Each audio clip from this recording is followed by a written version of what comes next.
name is Ololade Sanyaolu. And starting with the very first story, Kwara State government has launched its massive transit scheme to promote its brand in the public transport sector. The new 257 million naira initiative called Maigida Soludero Mass Transit Scheme was inaugurated in Ilorin by Governor Abdul Fattah Ahmed as part of efforts to alleviate the hardship faced by commuters in the state. Governor Ahmed says the scheme builds on the existing transport interventions in the state and is designed to relieve the hardship faced by commuters in the metropolis as well as to boost commerce in the state.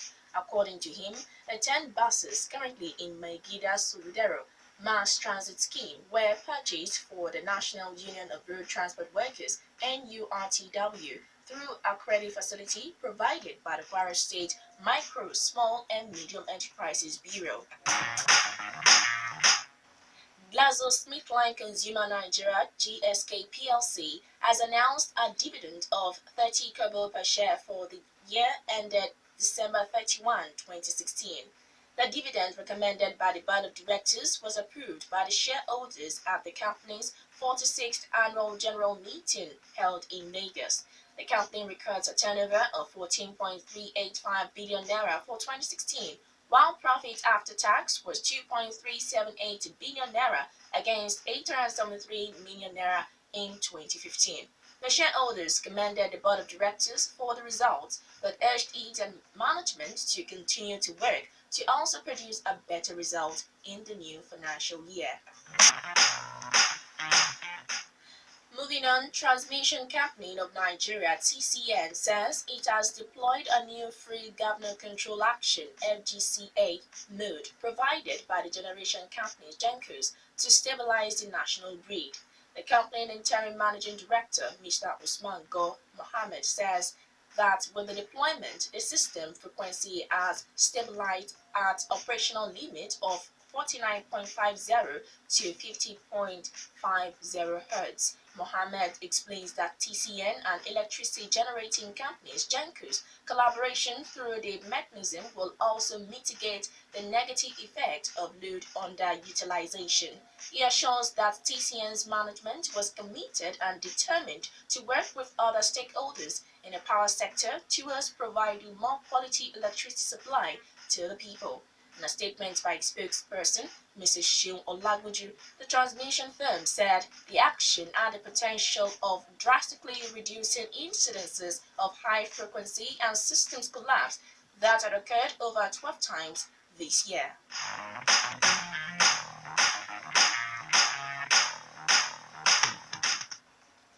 The Nigerian National Petroleum Corporation (NNPC) and the Bayelsa State government plan to jointly construct a power plant in the state. The plan is part of concerted efforts to resolve the nation's electric power challenge. NNPC, in a statement by spokesperson Undu Ugamadu, says the group managing director of the corporation, Dr. Meikanti Baru, made this known while receiving the state governor, Henry Sirake Dixon, at the NNPC Towers in Abuja. Baru explains that the power plant will be built at the state's proposed industrial park. According to him, the collaboration will afford the state and NNPC the opportunity to share technical knowledge that will attract investors to the Niger Delta region. Bayelsa State, according to him, has voted money for the federal government's Greenfield Modular Refinery project, which feasibility studies had been concluded. He, however, explains that the project was stalled due to the withdrawal of the foreign partners from the project. On the delay of the final investment decision of Brass liquefied natural gas, Baru says the project had not taken off because arrangements are on for a market window for the product. To Cross River State government has completed its own 21 megawatt independent power plant project. Charles Parker, an American who is the head of the engineering and installation team, says the project is finally completed following installation of key power distribution equipment. Speaking to reporters about the extent of work at the power plant, Mr. Parker explains that the civil work is 95% completed and the other aspect 85% completed. However, it says they will need to obtain distribution license from the federal government. Governor Ben Ayade says the power project will boost his administration's efforts at impacting industrial development of the state. Apart from the power project, the governor says the Calabar garment factory has also been completed. Babcock University in Lisho Remo, Enugu State says it is now producing biofuel from cassava for cooking purposes in homes. The university's Vice Chancellor, Babcock, Professor Ademola Tayo, made this known in an interview with Rock City FM shortly after paying a courtesy call to Governor Ibikuni Amosun at the governor's office, Okimoso in Abeokuta. He says the research and the production of the cooking fuel were conducted by some of the students studying agriculture program at the institution's cassava located at Ijebu Ife. The university, according to the Vice Chancellor, has also secured a grant from a Danish organization to conduct a research into the modern techniques to improve seedlings to increase yields of farm produce. The Vice Chancellor says the institution has also secured 150 hectares of land at Ibefun to grow various food crops by unemployed graduates in the state.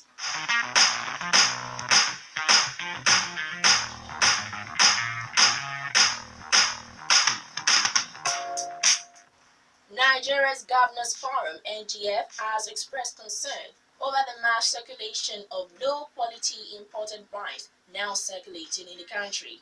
The governors, in a statement by the forum's spokesman, Abdulrazak Bello Bakindo, asked the Nigerian Customs Service to address the issue.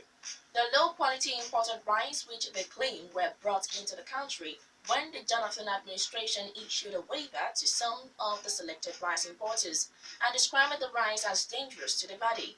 The governor said some of the rice were still had overstayed in warehouses or rejected in some countries before they were shipped into Nigeria.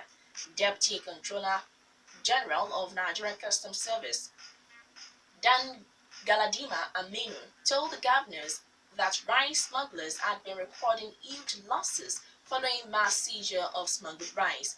In 2014, he says that 12,000 metric tons were seized, 4,503 metric tons in 2015, and 14,000 metric tons last year. Standards Organization of Nigeria (SON) has warned manufacturers against producing substandard chemical products. Director General SON Osita Aboloma, who issued the warning at a workshop organized by SON for chemical and allied industries in Plateau State, says such substandard products are dangerous to the society and environment. Aboloma, represented by Regional Coordinator for North Central, Mr. Charles Nwabara, warns that substandard chemical and other products are injurious not just to consumers but also to the manufacturer. He enjoins chemical manufacturers to ensure quality products that are manufactured in order to enhance consumers' confidence in the Nigerian market.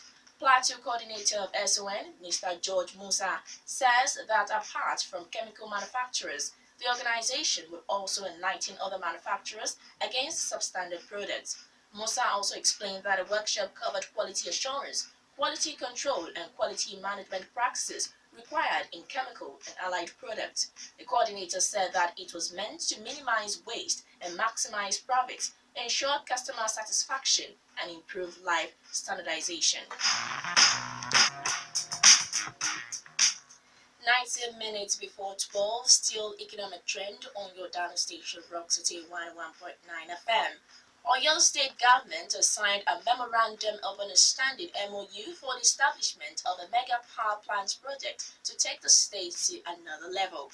Under the project, the state government, in an MOU signed with 3 private firms, intends to generate 1,000 megawatts of electricity from waste. The agreement was signed by Governor Abiola Ajimobi with top officials of Siemens International, West African Energy, and MRFI in Ibadan. Governor Ajimobi says the project, when completed, will promote the industrialization of the state and transform it from a civil servant state to an industrial hub.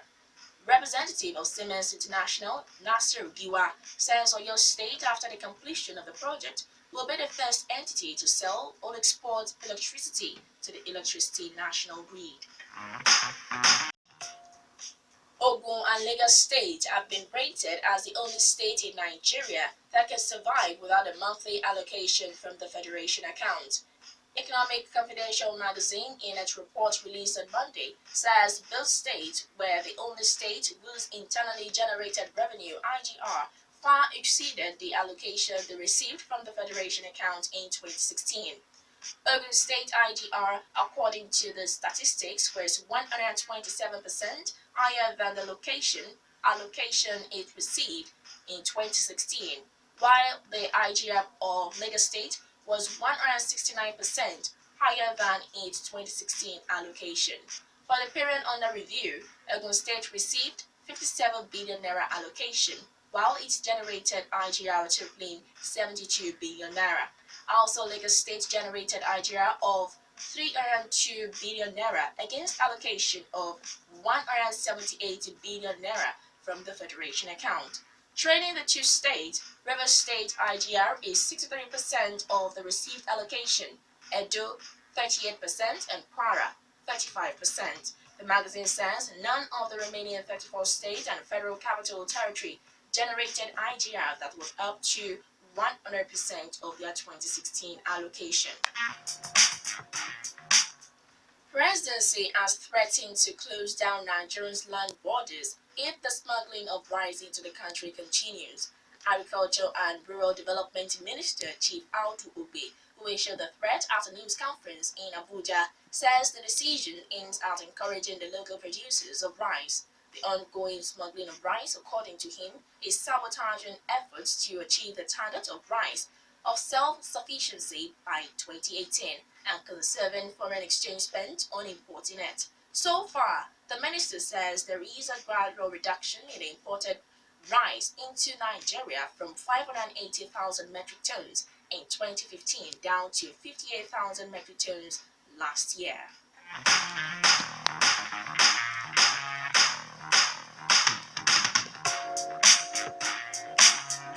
Members of the National Youth Service Corps (NYSC) are yet to be posted to farms for their primary assignment. The posting will begin after the end of the ongoing orientation program for NYSC members. The agency's Director General, Brigadier General Suleiman Kazauri, made this known to newsmen during his visit to the State Orientation Camp of NYSC in Shagamu. Kazauri, who explains that the posting of farms is in line with the NYSC's agriculture program. He says farmland had been acquired in Bauchi, Oyo, Kebbi, and Federal Capital Territory for the pilot stage of the program. The scheme, according to him, will later be extended to other states. Okay. And to the last story, Federal Executive Council has approved a joint venture between the Federal Ministry of Health and a major pharmaceutical company, May and Baker Nigeria PLC, for the production of vaccines.